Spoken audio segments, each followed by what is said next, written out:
Présence de Ram, Swami Ramdas. Chapitre 1. La vie et ses problèmes.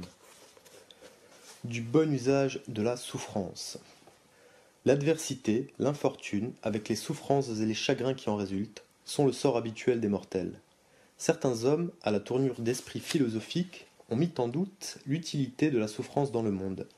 Non seulement ils ont nié la bonté de Dieu, mais ils ont rejeté Dieu des supputations humaines comme indignes de foi.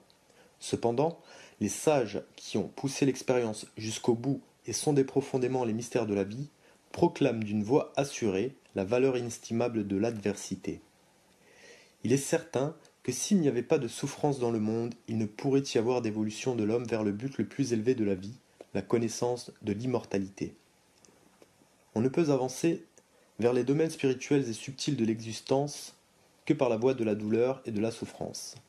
C'est seulement par la souffrance que l'âme comprend la base et le but véritable de l'existence. Le chagrin, la peine et la souffrance lui ouvrent les portes vers la compréhension de la valeur et du pouvoir suprême de la vie.